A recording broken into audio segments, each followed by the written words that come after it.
maka malaikat maut turun ke sini. Makanya ketika sakaratul maut sudah datang, maka yang baca Quran hentikan. Kenapa? Oh, memang gitu ya. Jangan semakin kenceng. Ayo Pak, insya Allah Pak, gitu. Al-Baqarah Pak, Al-Baqarah Pak. Al-Kahfi, Al-Kahfi. Enggak lah. Yang baca Quran berhenti dulu. Kemudian digantikan dengan kita mentalkin. Antum agak ke sana dikit. Masya Allah ya. Orang yang meninggalnya kooperatif ini.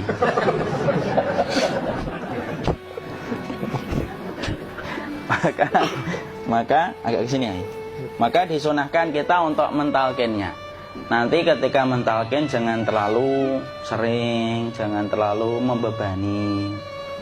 Jangan terlalu sering itu la ilaha illallah, la ilaha illallah. Enggak gitulah. Berat nanti dia ngerasakan. Di situ Imam Qurtubi juga menyampaikan, jangan terlalu sering karena itu memberatkan dadanya. Jadi ketika mentalkin saya sampaikan, boleh diganti atau enggak Ustadz? Enggaklah, talkin itu ibadah. Ibadah itu tauqifiyah. Tauqifiyah itu enggak usah diganti. Karena Rasulullah mengatakan lakinu ala mautakum la ilaha illallah. Talkin orang yang meninggal di antara kalian dengan la ilaha illallah. Enggak usah diganti Allah Ustadz yang lebih singkat, lebih pendek. Enggak usah. Subhanallah Ustadz, enggak usah. Kenapa? Karena talqin sudah ditetapkan ucapannya oleh Nabi, begitulah kita mencontohnya. Jadi tidak usah diganti. Cara mentalqin, jadi kalau keadaan sudah tenang, tolong kalau sudah sakaratul maut jangan ditinggalkan. Karena sesungguhnya pertempuran setan itu pada detik-detik kematian semacam ini. Dan betul-betul berusaha untuk menjadikan dia murtad. Nanti makanya di situ di buku nanti dibahas kan, pertempuran setan itu sampai detik-detik orang mau mati itu sudah ayo kufur, murtad aja tuh, kamu sakit kan? Nah, itu kayak gitu. Makanya jangan ditinggal. Capek gitu kok nggak meninggal gitu ya. Udah gantian mas. Dan jangan kemudian meninggalkannya. Ah mangkat dulu gitu. Enggak lah, janganlah. Terus ditampingi terus. Kalau bisa ya sudahlah, berikan waktunya kita untuk sementara waktu itu betul-betul berkhidmah kepada orang yang kita cintai terakhir kalinya. Cara kita kemudian mentalkin adalah, yaitu adalah di sebelah kanannya la ilaha illallah. Biarkan dia mencerna dulu, tidak usah buru-buru kemudian kita langsung nimpali lagi. Dia mencerna dulu sembari kita doakan, peluk, ya Allah dimudahkan gitu. Kalau ada orang yang bisa ngucapin la ilaha illallah, itu siapa yang memberikan itu Ustaz? Yang memberikan kekuatan Allah Pak. Karena ngomong aduh aja sudah tidak mampu. Makanya Allah berfirman dalam surat Ibrahim, yusabbitullahu alladhina amanu bil qawli tsabit fil hayatid dunya wa fil akhirah.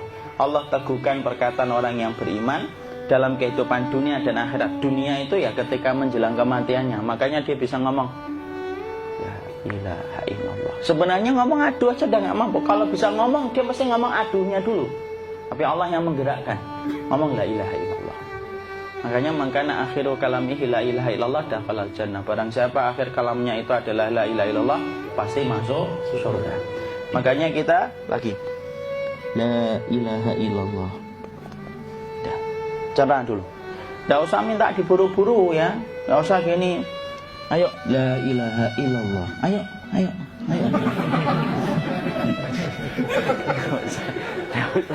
Tidak usah gitu.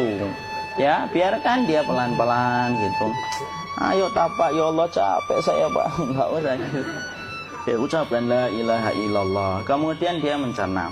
Lalu kalau dia sudah mengatakan, untuk mengatakan la ilaha illallah. Ya, kalau sudah mengatakan la ilaha illallah, berarti sudah.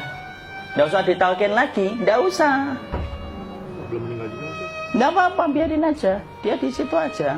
Kecuali dia ngomong lagi dan gak usah diajak ngomong alhamdulillah ya Pak, ya Allah gitu. Terus dia jawab alhamdulillah. Itu berarti ucapan terakhirnya alhamdulillah. Atau ketika habis ditalkin la ilaha illallah, dia ngelihat air. Nah, itu berarti ucapan terakhirnya air. Talkin lagi. Nggak usah marah. Aduh Pak minta air. Mau minta air nanti aja dikubur gitu loh. Jangan gitu. Biarin aja. Jangan kemudian setelah la ilaha illallah La ilaha illallah. Terus, ayo tutup, awas ya ngomong lagi ya. Nggak usah gitu juga. Maka kemudian setelah la ilaha illallah sudah, nggak usah diajak ngomong gitu. Terus kemudian nggak usah ada anaknya perempuan, ya Allah Pak, sudah bisa ngomong la ilaha illallah, usah gitu. Cukup dalam hati alhamdulillah gitu. Diam kita dengerin gitu. Disitulah nanti biasanya tadi detik dia terakhir. Dia nanti ngeliat di sini Pak, prosesnya itu nanti kaki langsung sebagian jempol dingin dia. Kaki, telapak kakinya langsung kalau kita geningkan dingin kayak kaki yang kena AC langsung. Kemudian dia langsung ningkup gini, dikit dia, mulai kaku dia. Atau kalau enggak, gini dia. Langsung kayak jatuh, kayak kepala nanti yang paling terakhir. Kepala itu pasti ada gerakannya Pak, ini meninggal itu. Pasti gitu. Pasti gitu. Karena apa? Sudah tidak ada beban ruh yang menahannya. Ya, cabut ya, set pelan, maka kemudian malaikat itu. Tapi tetap sakit lah, walaupun dikatakan ringan, tetap sakit. Maka kemudian sakit gitu, ngelewatin sini, jantung kemudian sudah tidak berfungsi, kemudian ginjal Pak, ngelewatin ginjal tidak berfungsi. Bapak bayangkan kan, kalau yang pernah sakit batu ginjal Pak, sepakat nggak kalau kita batu ginjal itu sakitnya luar biasa Pak? Itu baru titik batu kecil di ginjal. Kita bisa bayangkan tiba-tiba ginjal tidak berfungsi, sakitnya kayak apa Pak? Tiba-tiba ginjal nggak berfungsi, pankreas naik, kemudian tek jantung. Jantung ini dia masih hidup dia, di sininya masih hidup walaupun jantungnya sudah berhenti. Naik, kemudian mata dia ngelewatin mata. Organ tubuh yang paling setia sama ruh itu mata. Maka kemudian mata dia ngelihat dia, set. Ngelihat set keluarnya, set naik dia. Ya dilihat ini sama dia. Makanya Rasulullah mengatakan innar ruha idza qubida tabi'ahul basar. Ruh itu kalau dicabut, mata itu ngikutin kemana perjalanan ruh itu. Makanya ada yang meninggalnya gini. Ya itu bukan tanda su'ul khatimah, itu tanda fitrahnya mata ngikutin ruh. Atau kemudian bukanya sedikit. Ada yang kayak senyum Pak, ada yang kesini yang keringetan, nah itu tanda husnul khatimah. Ada yang senyum. Jadi sakitnya setelah selesai itu plong gitu loh. Makanya kemudian ada yang tersenyum. Maka itu tanda. Kalau kita ngelihat orang yang membuka mata kayak gini, tidak usah takut. Cepat-cepat kemudian kita nanti tutup. Biasanya kalau terlalu lama, itulah yang menjadikan ini tidak bisa ditutup. Makanya harus pakai kapas akhirnya. Karena apa? Karena pas meninggal nggak langsung ditutup. Biasanya karena perawat takut, dokternya juga nggak tahu itu, dibiarin itu. Makanya ada beberapa mata yang ditutup pakai tensoplas kan? Sebenarnya kalau langsung bisa nutup dia, fitrahnya nutup mata itu. Jadi kemudian kita baca Allahumma firlahu warhamhu wa'afihi wa'fuanhu atau bismillah wassalatu wassalamu ala rasulillah, tutup. Bismillah. Tidak usah takut. Kecuali buka lagi ya, ini baru kita kabur bareng. Kalau buka lagi Pak, insya Allah Pak, ya Allah ya kita kabur bareng-bareng Pak. Diusap Pak, diusap gini. Ini enggak disenggol gini enggak. Begini kan, sudah meninggal dunia. Tangan boleh begini, boleh diluruskan, tidak ada ketentuannya.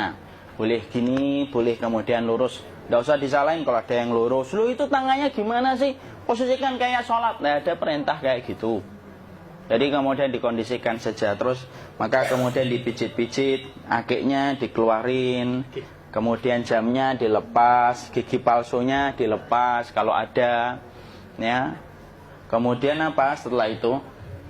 Coba buku.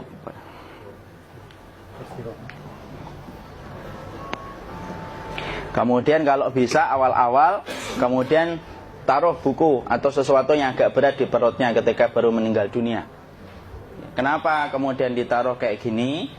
Bukan apa-apa, supaya membantu sisa-sisa pencernaan dia untuk keluar. Nanti Pak, biasanya kalau kita taruh agak yang berat gini, atau kemudian kita gini-gini kan, ini udah makan belum Maki? Udah makan belum makan kok udah gede ya? Maka mencet-mencet kayak gini biasanya nanti ketika dimandikan, nah pas dimandikan diginikan saja.